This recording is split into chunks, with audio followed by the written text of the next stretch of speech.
Hi everyone. In this video, we're going to be doing A-level Maths 9709, paper 55, Probability and Statistics 1, October, November 2025. This paper is 1 hour 15 minutes long, so we'll try to finish within that time limit. So without further ado, let's get started. Okay, so for the first question, we're told that a fair six-sided dice with faces labeled 1, 2, 3, 4, 5, 6 is thrown repeatedly.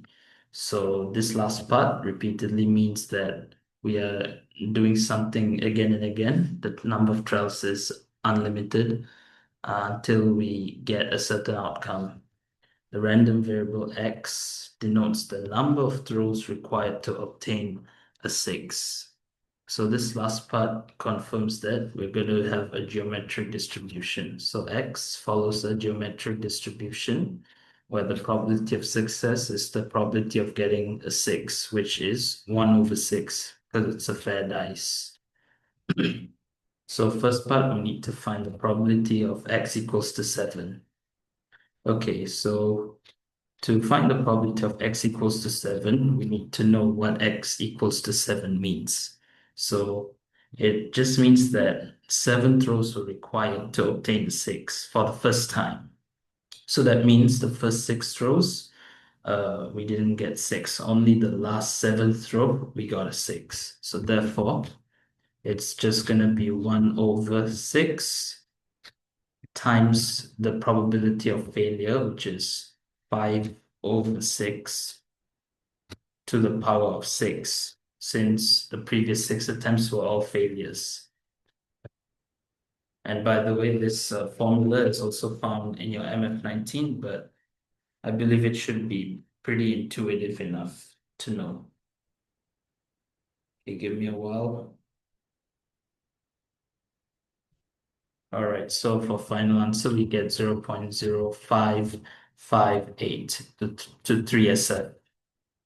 So yeah, this would be a final answer for the first part. Let's move on to the next part. Okay, so for the second part, we need to find the probability that x is between 3 and 5 inclusive. Okay, so let's start by figuring out what this actually means. So the probability of x being between these numbers means that we need to find the probability that it took us 3 to 5 throws to obtain a 6. So there's two ways that you can do this. I'm just going to go through the intuitive way. So we can just take each case separately and find the probability for each case. So we can take the probability that it takes 3 throws, x equals 3, and x equals to 4, and x equals to 5. Yeah. So let's do that. So x equals to 3. There's going to be 1 over 6 times the probability of failure, 5 over 6 squared, since the previous 2 attempts are failures. And then same for x equals to 4, but only the power will change to 3. And finally, x equals to 5, just going to be 1 over 6 times the probability of failure, 5 over 6 to the power of 4. So you add these individual probabilities up, and the reason we add them up is because all these events, they're mutually exclusive, so they can't happen in the same time. Okay, so for final answer, we get 2275 over 7776. So yeah, this will be our final answer for this second part as well as the entire question. Let's move on to the next question. All right, so for this second question, we're told that CAIE has a spinner with 4 sides labeled 1, 2, 3, 4, when the spinner is spun, the score is the number on the side on which the spinner lands on. Okay, simple enough. The random variable x denotes this score. Okay, the probability distribution table for x is given below. So this here is the probability distribution table. And for the first part, we're told to find the numerical value for variance of x. So as you can see in the probability distribution table, all of our probabilities are given in terms of p. I mean, most of the probabilities. So we have to find out what p is first, and then we can work out what expectation and variance of x is.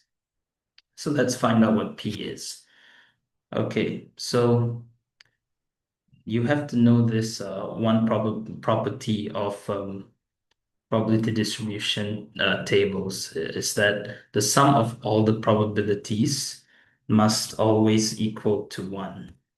Okay, so we're just going to add all the probabilities up. So p plus 0.4 plus 2p plus p, and we'll just equate it to 1. So I'll group all the p terms together. So 2p plus pp, that is 4p. That's equals to 1 minus 0.4. And then just divide both sides by 4. Oh my goodness, wait. Divide by 4, you would get 0.15 for your value of p.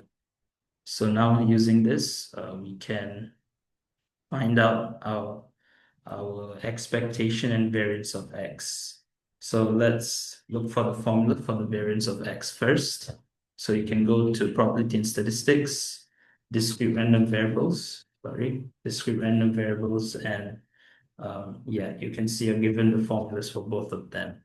So variance of x is sigma x squared times p. So this just means that you multiply the probability p and the respective x value squared for every single x value, and you add all of them up minus the expectation squared. Okay, so, and then for expectation, it's just sigma xp. So you just add up the products of the probability and the respective x values. Okay, so let's work out expectation first. Okay, sigma xp. So let's start with x equals to 1. So 1 times the respective probability, which is just p. So that's just 0.15. And then x equals to 2 plus 2 times the respective probability, which is 0.4.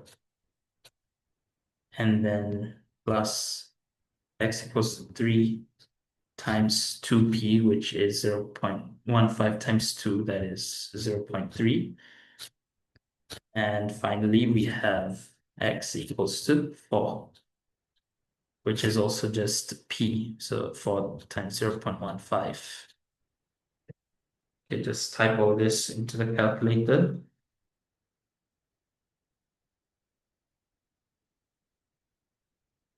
You will get 2.45 as your expectation. And now we're ready to calculate our variance of x. So variance of x, remember the formula, sigma of x squared times p minus the expectation squared. Yeah, so the sigma of p is sigma x squared p. Just take your x value, square it, and multiply it with the respective probability. So for 1, that is 0.15, and so on and so forth. So 2 squared times 0.4, sorry, and it's lagging a bit, times 3 squared 0.3 plus 4 squared 0.15. Okay, let me double check. All right. Yeah, all the Probabilities are correct. Okay. And then minus 2.45 squared. Yeah, and so now you can just type into your calculator. Okay, so 1 squared times 1.5 plus 2 squared times 0.4 times 3 squared times 0.3 plus 4 squared times 0.15 minus 2.45 squared. You will get 339 over 400 as your final answer. So yeah, this is the final answer for this part. Let's move on to the next part.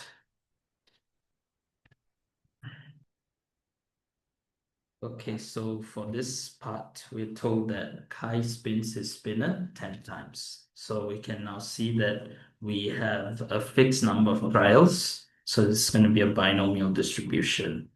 So for this part, we need to find the probability that a score of 2, so this is the probability of success, is obtained fewer than 8 times.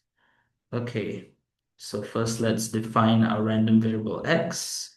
So x is going to follow a binomial distribution where n equals to 10, and the probability of success would be the probability of getting a 2. So let's refer back to our table here. So that's just 0.4. Okay, yeah. All right, so we have to find the probability that x is less than 8, not less than or equals to, just less than 8. Okay, so there's two ways we can do this. We can take the probabilities of all the individual scores of all the individual values of x. So we can take the probability that x equals to 0, x equals to 1, all the way until x equals to 7.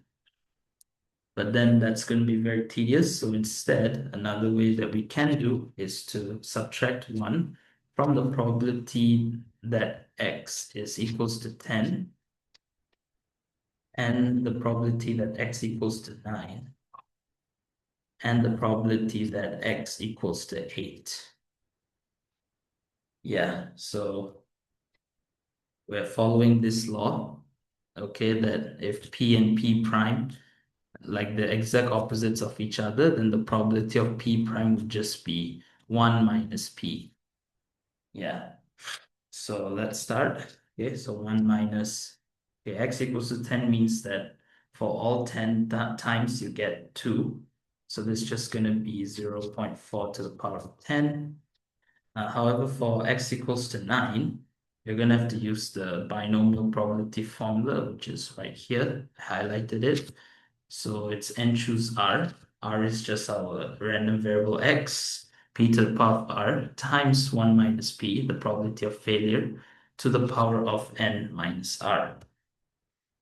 Okay, so this is just going to be 10 choose 9 times 0.4 to the power of 9 times the probability of failure 0.6 to the power of 1. And then minus 10 choose 8 times 0.4 to the power of 8 times the probability of failure 0.6 squared. Yeah, so just subtract all of this. Okay.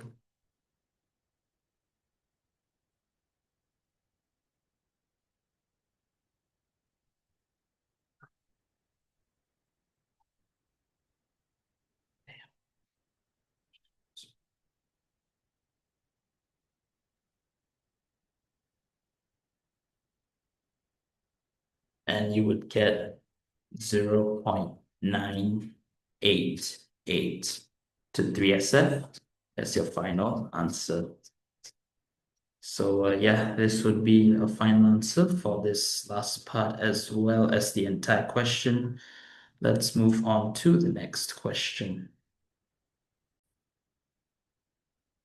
Okay, so for this question, we're told that Preeti has two bags of discs, X and Y. Bag X contains 8 red discs and 7 blue discs, and bag Y contains 6 red discs and 9 blue discs. Pretty tosses a fair coin, so the probability of obtaining a head and tail is both 50%. Okay, so we're told that if she obtains a head, she chooses at random and without replacement. So this is the keyword. So that means she doesn't put it back into the bag. 2 discs from bag X. Okay. If she obtains a tail, she chooses at random and with replacement. So this means that she does put it back into the bag after she chooses 2 discs from bag Y. All right. So for the first part, we need to draw a tree diagram to represent all of this information, showing all the probabilities. All right, so let's understand the sequence of events. So she starts off by tossing a coin. So we'll first have to, list the outcomes of what she gets out of tossing that coin. So it's just going to be a head and a tail. And the probability for both of them is 1/2 or half because it's a fair coin.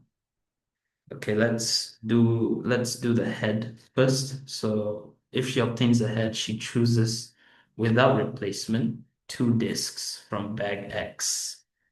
Okay, so let's calculate the probability of getting the first disc from X. So she can either get a red disc or a blue disc. Okay, so I'm gonna draw the red and blue. Okay, red and blue. So red disc is gonna be 8/15. That's the total number of discs. And for blue, it's gonna be 7/15. And as for the second disc, since it's without replacement, we're gonna have 14 discs in total for both cases. So let's do the red branch first. So if you pick red again, you're only gonna have 7 red discs to choose from if you chose red at first. So it's gonna be 7/14. However, for blue, you're still gonna have 7 blue discs, so it's just gonna be 7/14. Okay, now let's do this branch. Okay, so if you choose red as your second one, if you chose blue before, you would still have 8/14. And blue, since you chose blue already, you only have 6 blue to choose from, so it's going to be 6/14. So these are all the outcomes if she obtains a head. Now let's do for tail. So tail, same thing, split it up into red and blue. Okay, I don't think I've enough space in here. Okay. Okay. Sorry. Um, yeah, I'm just gonna do it like this. So red and blue. So she chooses with replacement. So that means the total number of discs is going to be constant. So the probability of choosing a red disc, that's going to be 15 in total. Since it's 6, it's going to be 6/15. And for blue, there's 9, so it's going to be 9/15. And the probabilities are going to remain unchanged when she chooses the second disc. It's also going to be 6/15 and 9/15. And here also going to be 6/15 and 9/15. Yeah, so this is a final tree diagram. I know it's not very organized. The bottom part looks quite slanted, but this will do it. So with that, we'll move on to the next part.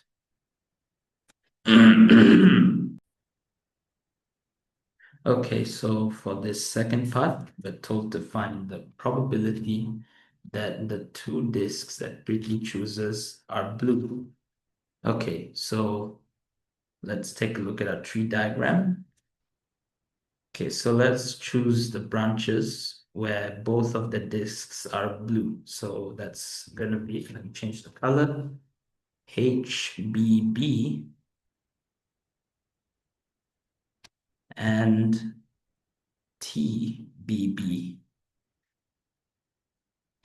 Yeah, so these are the two branches that we'll find the probabilities of, and we'll add them up eventually. Okay, so for HBB, it's going to be half times 7 over 15 times 6 over 14, half times 7 over 15 times 6 over 14, and then you add half half times 9 over 15 times 9 over 15. Yeah, okay, so half times 7 over 15 times 6 over 14 plus half times 9 over 15 times 9 over 15. You would get 7 over 25 as your final answer. So with that, let's move on to the last part. Okay, so for this last part, we need to find the probability that the two disks Pretty chooses come from bag X, given that. So this is the keyword, so that means this is a conditional probability question. Okay, so given that at least one of the disks is red. Okay, so let's write down the formula for the probability we need to find. So we need to find the probability that the bag comes from bag X. So if it has to come from bag X, that means she must have gotten a head, okay, from a tree diagram. So we'll just write the probability of getting a head, given that um, at least one of the discs is red. Okay, so given that it's red, given that like you get one disc that's red.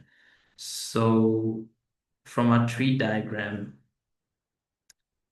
it's basically all of this. So HRR, HRB, HBR, TRR, TRB, TBR.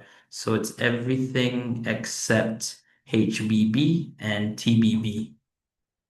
Okay, so this is just going to be 1 minus HBB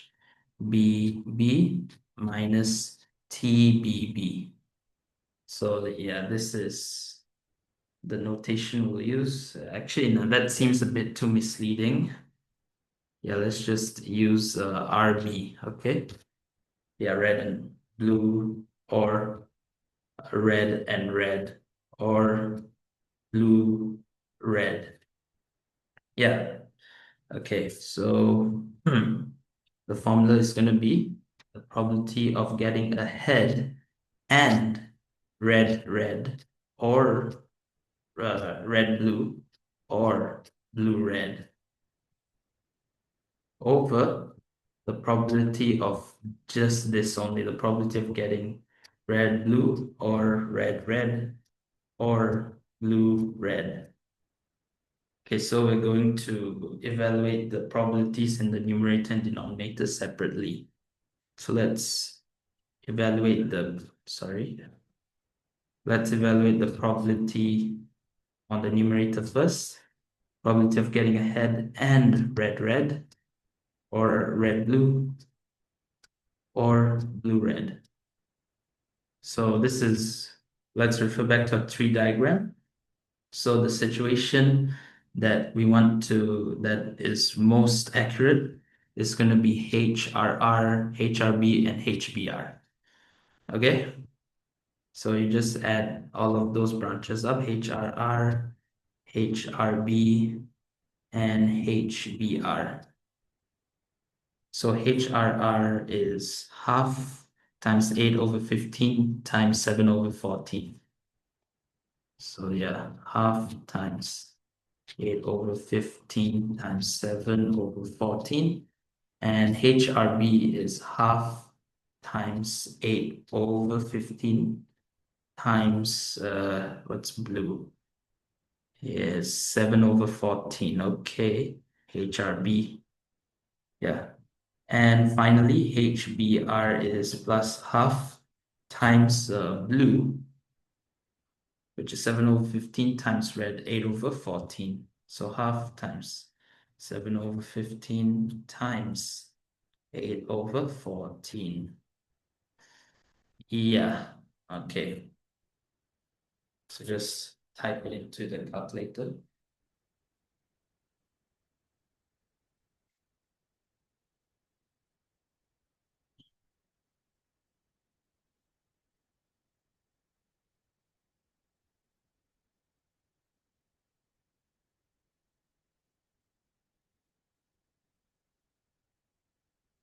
You will get 2 over 5.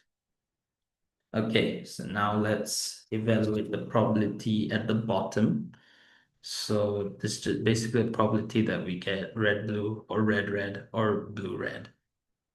Okay, so regardless of whether you get a head or tail. So there is a shortcut to finding that probability. So if you see um, the probabilities that we highlighted from the previous part is the exact opposite of what we want to find. So we can just subtract 1, okay? Let me write this down, RB or RR or BR. So as I was saying, we can subtract 1 from this probability that both of the disks are blue. So 1 over 7 over 25 is just 18 over 25. Therefore, our final answer would just be 2 over 5 divided by 18 over 25. Okay, so you would get 5 over 9 as your final answer. So yeah, we're done with this entire question. Let's move on to the next question. All right, so for this question, we're told that the heights in centimeters of 15 players from each of the two sports teams, Pelicans and Swans, are given in the table. Yeah, so we're given the heights of each player from both teams, Pelicans and Swans. All right, so for the first part, we need to draw a back-to-back stem and leaf diagram to represent the heights of the players from Pelicans and Swans, with Pelicans on the left-hand side. So this is a key requirement. All right, so to draw a back-to-back stem and leaf diagram, you should draw the stem first, which is basically the center column. So this is the stem, and then you draw the top row, which is where our headings are going to be. So the pelicans have to be on the left-hand side, and the swans have to be on the right-hand side. Okay, so let's start. So one important feature of a stem and leaf diagram is the key. So what the key does is, like, it tells you how to read whatever you wrote on the stem and leaf diagram, how to interpret the data. Okay, so okay, let's see what we can do. All right, so for this, we're going to take the first 2 digits of the height and put them in the stem, and then the last digit will put them on the left and right hand sides, depending on which team it's from. Okay, so we have 1, 5, 1, 6, 1, 7. Oh, unfortunately, it's not arranged nicely. Okay, 1, 7. Here we have 1, 8. Okay, do we have 1, 9? Let's see. Okay. All right, we do have 1, 9 right here. Okay, we'll do the key at the very end. Let's just fill out all the data first. So let's start with the pelicans. Okay, so for the pelicans, we have 1, 5, 6. So 6 is going to be here. We also have 1, 6, 0. So we'll put 0 as well as 164, as well as 4, 165, 5, 167, 7. Yeah, that's all for 16, and then we can proceed with 170, 171, 173, 178.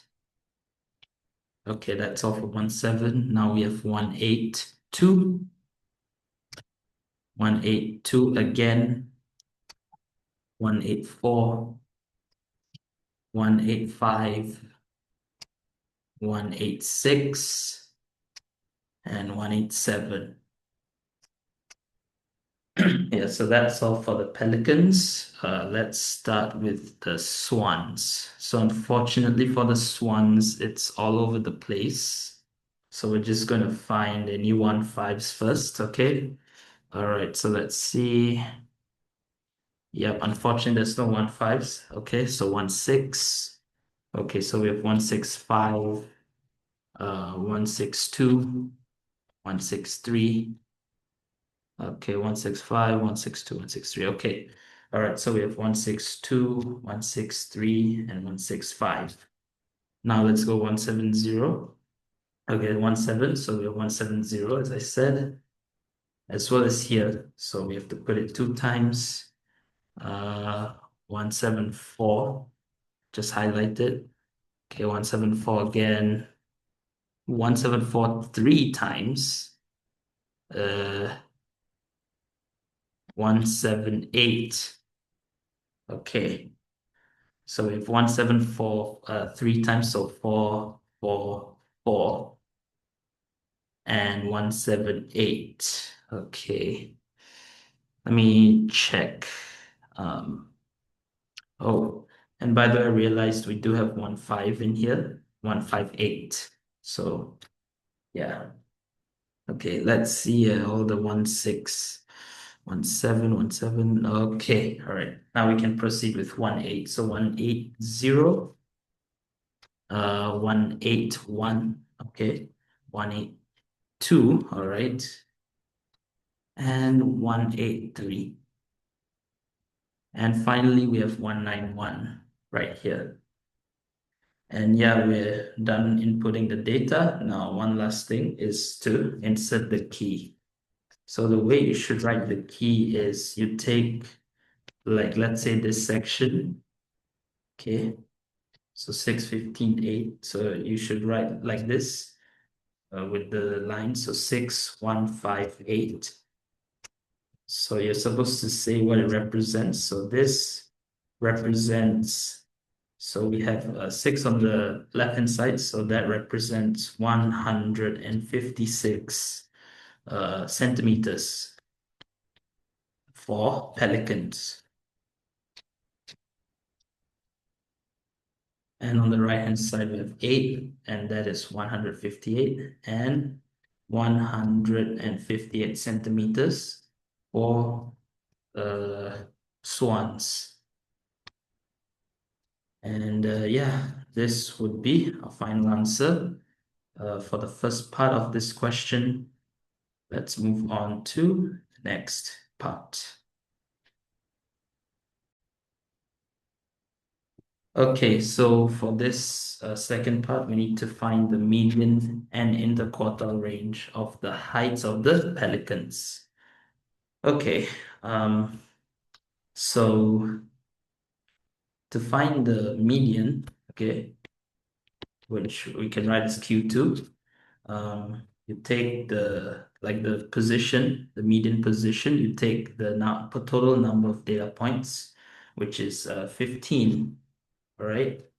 And then you add 1, and then you divide by 2. So 15 plus 1, and divide by 2, you'll get the 8th position. And then for the interquartile range, you need to know your Q1 and Q2.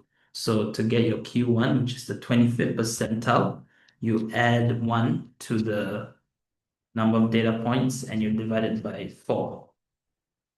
You would get the 4th position for Q1. As for Q3, same thing, 3/4. times 15 plus 1. So this one you would get 12th position. So these are our Q1, Q2, and Q3 positions. So now we can state what the median is by looking at our data for the pelicans. Okay. So 1, 2, 3, 4, 5, 6, 7, 8. So this is the median, 173. Okay, let me 1, 2, 3, 4, 5, 6, 7, 8. Yeah, 173. Okay, so this is 173 centimeters, and we can find the IQR by taking Q3 minus Q1. So let's find Q3, which is the 12th position. So for pelicans, 12th is, okay, so this 8, 9, 10, 11, 12. So 12th is 184 minus Q1, which is the 4th position. So that's 156, 160, 164, and 165. Okay, good. And this will give us 19 as our IQR. So these two would be our final answers for this second part. Let's move on to the next part. Okay, so for this part, we're told that for the swans, the lower quartile of the height is 165 cm. So lower quartile, that's Q1. The median is 174, so that's Q2. And upper quartile is 181 centimeters, so this is Q3. Okay, so we need to represent the data shown in the back-to-back stem and leaf diagram by a pair of box and whisker plots in a single diagram. Okay, so what they're telling us to do is to draw two box and whisker plots for both the swans as well as the pelicans. So let's do for the pelicans first. Okay, actually, let's set up the scale first, all right? So the least we have is 156 and the most is 191. So we'll do it from 150 to 200. Okay, so we can start here, 150, and then this will be 160, 170, sorry, 180, 190, 200. Okay, now we can start to draw the box and whisker plots. Let's do for the pelicans. So the pelicans, you have to start with the minimum first. So for minimum, we have 156 for the pelicans. Don't forget to label it. So what is 155? 156 is right here. All right, and then the Q1 for pelicans, it's 165. So that's halfway between 160 and 170. And Q2 is 173, which is 1, 2, 3. So it's right here. Okay, and then Q3 is 184. So it's just one step away from 185, which is halfway between 180 and 190. So let's draw these up into a rectangle. And finally, let's connect the maximum point, which is 187 for the pelicans. Okay, 187. So this is 190, 189, 188, and 187. All right.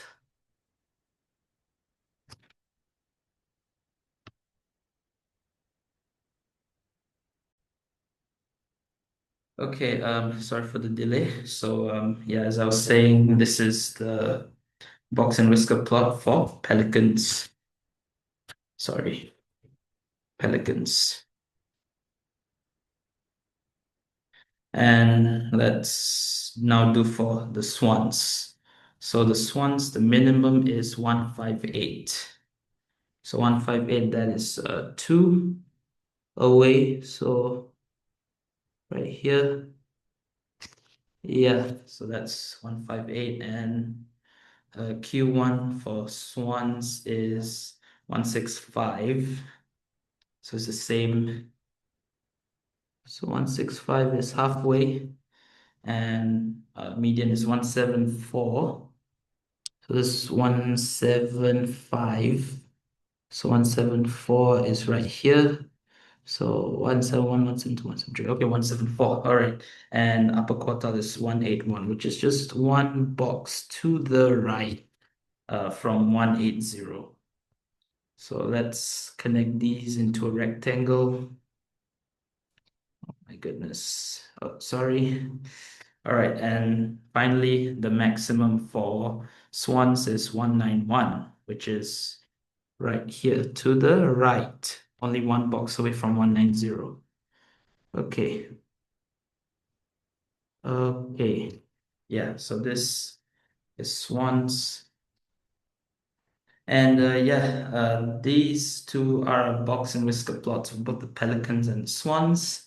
And yeah, this will be our final answer for this part. Let's move on to the last part. Okay, so for the last part, we're told to make one comparison between the heights of the pelican players and the heights of the swans players. All right, so let's refer back to the box and whisker plots we sketched earlier.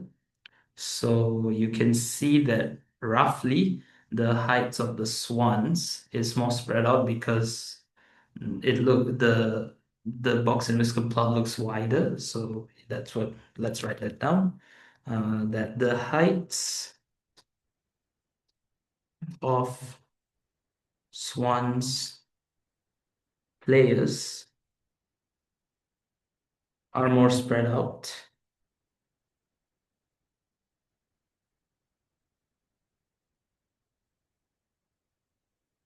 than that of pelicans players. Always follow the exact phrasing of the question just to be safe. So yeah, this would be our final answer for this part as well as the entire question. Let's move on to the next question. Okay, so for this question, we're told that in a group of 25 athletes, there are 8 sprinters, 5 hurdlers, and 12 throwers. So for the first part, we need to find the number of different ways. So this is definitely a combinations question in which a team of 6 athletes can be selected if it consists of at least 3 sprinters. So this is one condition. At most 2 hurdlers and at most 1 thrower. Okay. All right. Okay, so to do this type of question, we should first um, list down all the possible combinations that we can have. Basically, like how many sprinters, how many hurdlers, and how many throwers we can have while meeting these conditions. So non-negotiable is the sprinters. So we must have at least 3 sprinters. Okay. And as for the other 3 slots, we can have at most 2 hurdlers and at most 1 thrower. Okay, so that's the first um, combination. So 3s2h1t. Okay, let's just list down first. Okay, so next one, obviously there has to be 3 sprinters. All right, so now, okay, let's remove the thrower because there can be at least at most 1 thrower, and yeah, we cannot put a hurdler, we can only put a sprinter. So this is 3s2h1t. I'm 4S2H. Okay. Okay, now we have three sprinters. Okay. All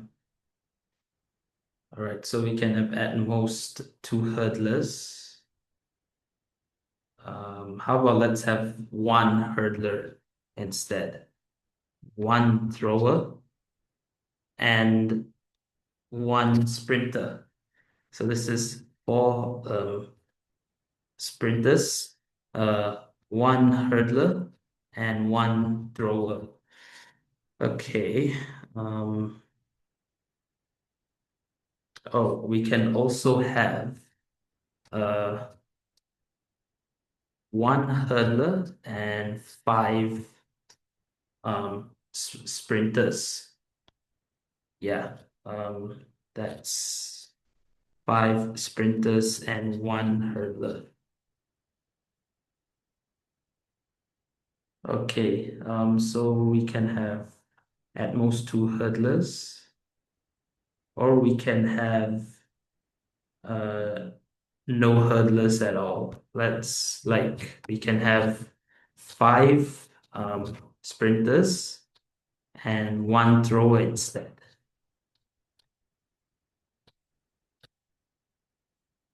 Okay, and then for four can all right. Yeah, you can only have one hurdler, one thrower, or two hurdlers at most. And for three, you can't have three hurdlers.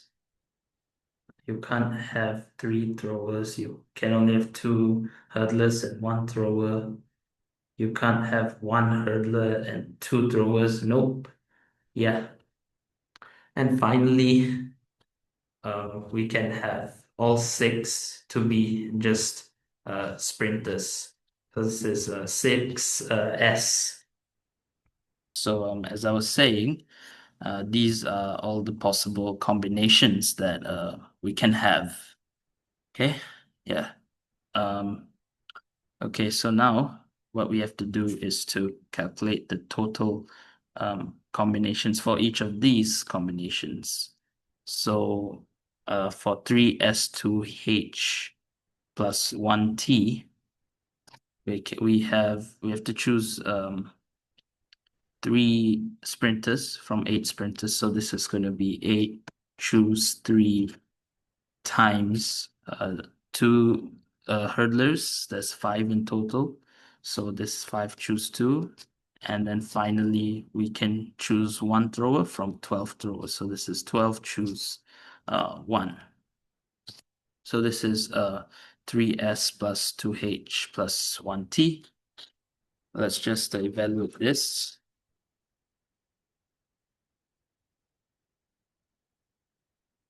And we will get 6,720. Now let's do the same for the remaining five combinations. Let's do for 4S and 2H. So 4S, 2H, we're choosing four sprinters from eight sprinters. So this is eight, choose four, times two hurdlers, which is five, choose two. So this is probably going to be 560. And now let's do the third combination for sprinters, one hurdler and one thrower. So this is eight, choose four, times one hurdler. So there's five hurdlers in total. So there's five, choose one, times one thrower, which again, it's 12, choose one, since there are 12 throwers in total.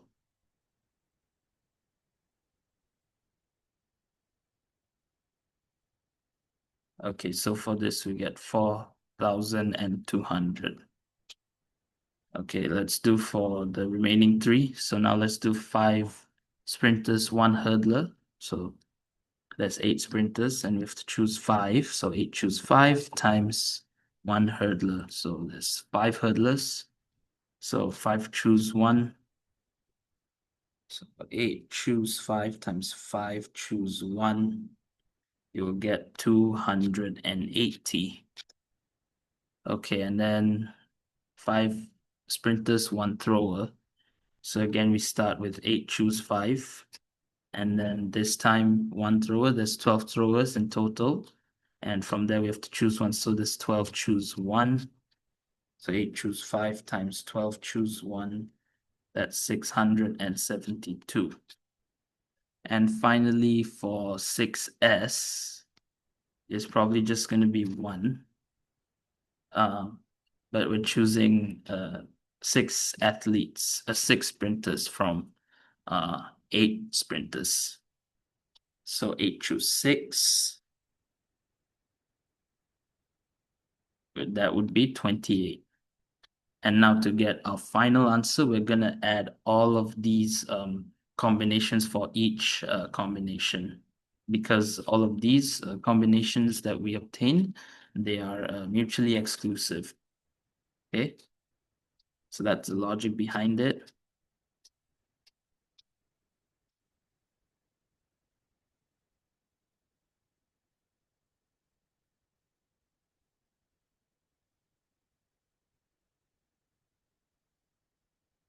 Okay, so this is probably going to be like a 5-digit number. Yeah, so we would get 12,460 as our final answer. So yeah, we're done with the first part. Let's move on to the next part. Okay, so before I proceed with this question, I realized I made a very minor mistake, a calculation error for 8, choose 4 times 5, choose 2. So the correct answer is supposed to be 700. And therefore, this is 700, which is 140 more. So the final answer is going to be 12,600. So yeah, this would be our final answer. Let's start with the next part. Okay, so here we're told that a group of 8 athletes chosen from the group of 25 athletes consists of 1 sprinter, 3 hurdlers, and 4 throwers. These 8 athletes stand in a row. Let me see if there's a connection with the question from up there. Nope, okay. Yeah, it's just that the number chosen is different. So it's the same scenario. Okay. So these 8 athletes, they stand in a row. Okay. So for this second part, we're told how many different arrangements. So here we're gonna have to use our factorial form. Yeah, there's no repetitions, thankfully. So this is a permutations question of the 8 athletes are there. If 3 hurdlers do not stand, 3 hurdlers do not stand all together. Okay, all right. Okay. So whenever you see a question like with a condition that has the word not in it, you should first find the number of different arrangements without any restrictions, and then you should find the number of different arrangements without the not. So in this case, we need to find the number of arrangements where the 3 hurdlers stand all together. Okay, so let's find the different arrangements without any restrictions first. So that is very simple. So it's just 8 factorial, and we don't have to divide by anything since there's no repetitions. Okay, yeah, so you can either just leave it alone or you can evaluate it. So this is the number of arrangements without restrictions, 40,320. Okay, now we're gonna find the arrangements where the 3 hurdlers are together. So let's draw 8 slots. So 5, 6, 7, 8. And let's put the 3 hurdlers at one spot altogether. So H, H, H. Okay, so let's calculate the number of arrangements for this. So the way to do this is to just make the three hurdlers as one element. Okay, you count them as one element since they cannot be separated. And now if we do that, we realize that we only have 1, 2, 3, 4, 5, 6, six spaces, right? So we can multiply by 6 factorial. And since the three hurdlers are not like repetitive, we also have to account for them. So you multiply by 3 factorial as well. Yeah, so doing this, you are going to get 4,320. Okay, so to get your final answer, you just subtract the number of total arrangements and the number of arrangements where the hurdlers stand all together. Yeah, so you would get 36,000 different arrangements as your final answer. Okay, yeah, so let's now move on to the last part. Okay, so for the last part, we are told to calculate how many different arrangements of the 8 athletes are there in which there are at least 2 athletes between any 2 hurdlers. Okay, so take note of the word at least. Okay, so we can't just have 2 athletes between the 2 hurdlers. We can also have 3, 4, as long as there's at least 2 athletes between the other set of 2 hurdlers. So if you don't get what I'm saying, that's okay. I'm going to draw it out right now. 5, 6, 7, 8. Okay, good. Yeah, so let's say that we have 3 hurdlers at the beginning of the question. That's what we're given. And we're supposed to make sure that there's at least 2 athletes between any 2 hurdlers. So that means between, let's say, hurdler 1 and hurdler 2, there can be 2 athletes between them as well as between hurdler 2 and hurdler 3.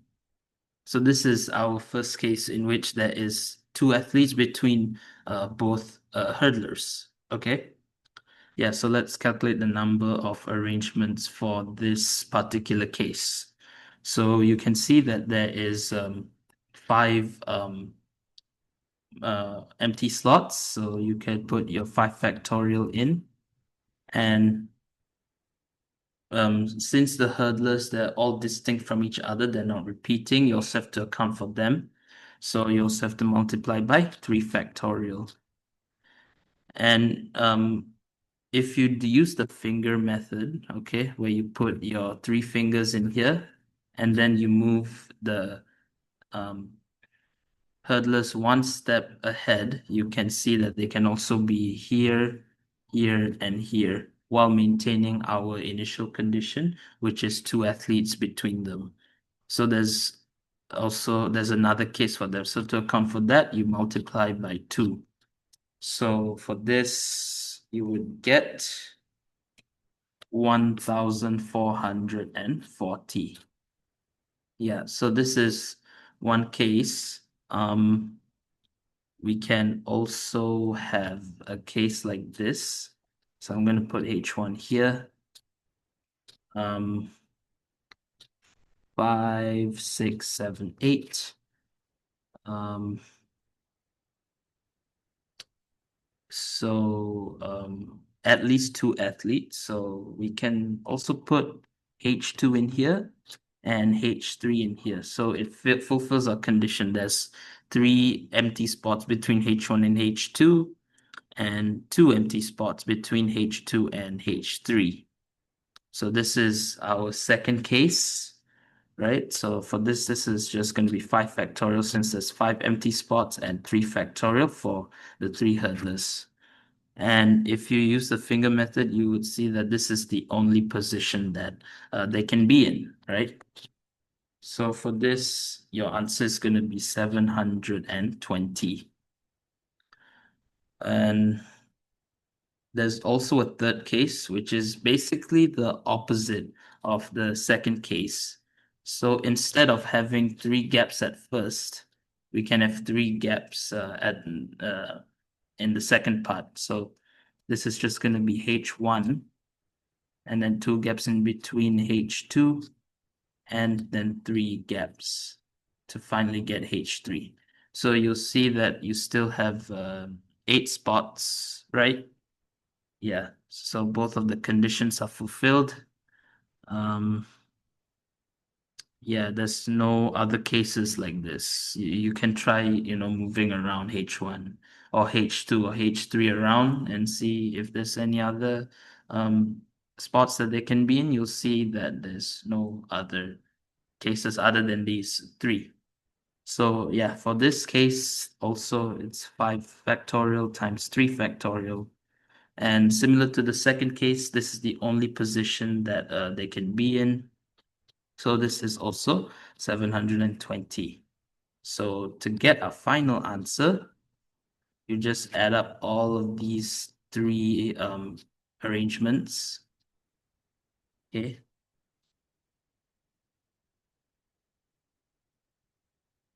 So you get 2,880 as your final answer. So yeah, this would be a final answer for this last part, as well as the entire question. Let's move on to the last question. Okay, so for this question, we're told that a large number of runners took part in 2 charity runs to raise money for a new community center. In the first run, the times to complete the run were normally distributed with means 46.3 seconds and standard deviation 6.4 seconds. So for the first part, we're told to find the probability that a randomly chosen runner took more than 55.1 seconds to complete the run. Okay, so let's define our random variable x, which is the times taken to complete the run. So we're told it's normally distributed with mean 46.3 seconds and standard deviation 6.4 seconds. Okay, so we are told to find the probability that x is more than 55.1 seconds. Okay, so whenever you have a probability like this, we're told to find the probability of x being more than a number, you have to always write down in this form 1 minus the probability of x less than or equal to that number. Because if you see your normal distribution graph, it's symmetrical. So let's say this is the z value or the x value, and the probability where that value is more than that certain value, it's going to be here. However, our normal distribution function only gives us the area of or the probability to the left. So that's why you have to change the inequality sign to less than, okay? Yeah, so take note of the shape. Okay, now we're ready to standardize the Z. We're ready to find the Z score. So yeah, just change the X to Z and minus mu from 55.1, which is 46.3, over the standard deviation 6.4. And for your final answer, you're supposed to round it off to 3 decimal places, because that's the, okay. So we got 1.375. And if your Z score isn't exact, or you get as a rational number, you're supposed to round it off to 3 decimal places, because for a normal distribution table, when you're finding the area under the curve, for the normal distribution function, your Z score is always given to a maximum of 3 decimal places. So that's also one important thing to take note of. Okay, so now you can convert this into a phi function. All right, so now let's take a look at our normal distribution tables. So so go to normal distribution function and look for 1.375. So look for 1.3 first in here. Okay, so this is 1.3, and then look for 7 in this row. So 7 is here, so that gives us 0.9147. However, we have 1.375. So if your last digit is 5, you also have to add another number, which according to our list is 8. So our area under the curve is 0.9147 plus 0.0008. So you do have to basically add the 8 to the last digit. Okay? All right. So 0.9147 plus 0.0008. Okay, now just type everything into the calculator. You would get 0.0845 to 3SF as your final answer. So yeah, this would be the answer for the first part. Let's move on to the second part. All right, so for this second part, we are told that in the second run, the times to complete the run were normally distributed with mean 39.8 seconds and standard deviation sigma seconds. So sigma is unknown. We're also told that 10% of the runners took more than 48.6 seconds. So in probability terms, that means that the probability of them taking more than 48.6 seconds is 0.1. So for this second part, we need to find the value of sigma. Okay, so let's define our random variable x, which is the time it's taken to complete. So this is normally distributed with mean mu 39.8 and variance sigma squared. And we are given the probability of x being more than 48.6, which is just 0.1. Okay, so let's sketch our normal distribution function. So if like your probability for x more than a number is less than 0.5, it means that the respective z value is on the right-hand side of the normal distribution curve. Then because the area is like smaller than 0.1. So this is 0.1. So that means the area to the left would be 0.9. Or we can also say that the probability of x less than or equal to 48.6 is 0.9. And now we're ready to standardize the x. So change it to z minus mu from here, 48.6 minus 39.8 over sigma. That's a 0.9. And change this to phi, okay? So 48.6 minus 39.8, you get 8.8 over sigma equals to 0.9.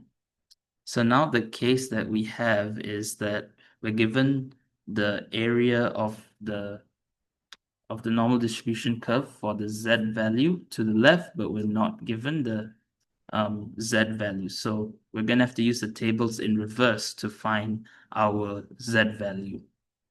Okay, so the way that we should do it is to look for 0.9 first. So for that one, you can use this table below the normal distribution table, the main one. Yeah, so it gives us the critical values for certain areas under the graph. So we are also given for the case where the area is 0.9, the value of Z is 1.282. So we can equate this to 1.282. And therefore we'll get sigma as 8.8 over 1.282. And to 3SF, we would get 6.86 seconds, or just 6.86 to 3SF. And yeah, this would be our final answer for the second part. Let's move on to the last part. Okay, so for the last part, we are told that 150 runners are chosen at random from those who took part in the second run. Yeah, so the 150 runners chosen, that's a fixed number of trials. So it's going to be a binomial distribution. So for this last part, we're told to use an approximation to find the probability that fewer than 20 of these 150 runners took more than 48.6 seconds to complete the run. Okay, so let's define our random variable x. So we know that it's binomially distributed, where n is 150, and the probability of success is the probability of taking more than 48.6 seconds to complete the second run, which we're given the probability for in the previous part. 10% of runners took more than 48.86 seconds for the second run. So yeah, the probability of success would just be 0.1. Yeah, so yeah, this is what we want to find out. And as for the approximation that they're telling us to use is the normal approximation to the binomial. So normal, binomial to normal, okay? Normal approx to binomial. So if we want to use the normal distribution, we have to find the parameters related to the normal approximation, which is the mean and the variance. So let's find mu. So mu for the normal distribution, you can go to your formula list, MF19. You'll see that mu is equals to n times p, and the variance is n times p times 1 minus p. So n times p times the probability of failure. Okay, so np is just 150 times 0.1, which is equals to 15. And sigma squared is just npq. Q is the probability of failure, so np is 15, and then q is 0.9, which is 13.5. So now we have x as normally distributed with mean 15 and variance, not standard deviation, 13.5. Yeah, so this is x if it was normally distributed. Okay. All right. So now we're going to now we're ready to find the probability of x, which is the number of runners. So x being less than 20. Okay. So first things first, since we're using the normal distribution, we need to convert the x into a z-score. But before we do that, since the binomial distribution is a discrete distribution, and a normal distribution is continuous, we need to apply this thing called the continuity correction. Okay, so for this, since the inequality sign doesn't have an equal sign, instead of adding 0.5, we're going to be subtracting 0.5 because it's not including 20. So this is going to be 20 minus 0.5. And then we can do the rest of the steps as usual, minus the mean and divide by the standard deviation, which is square root 13.5. So round it off to 3SF again. Sorry, 3dp. So to 3dp, you would get 1.225. And then you can convert it into a phi score immediately. So now we have to find the area where Z is 1.225 to the left. Right, so let's head back to our normal distribution tables. So let's look for 1.225. Okay, so let's look for 1.2 first. 1.2 and then look for 2. So you would get 0.8888. So 1.225. So 5. Okay, we will get 9. So this is just going to be 0.8888 plus 0.0009. Okay. So 0.8888 plus 0.0009. And remember, for your final answer, you're supposed to give it to 3SF. So final answer is going to be 0.890 to 3SF.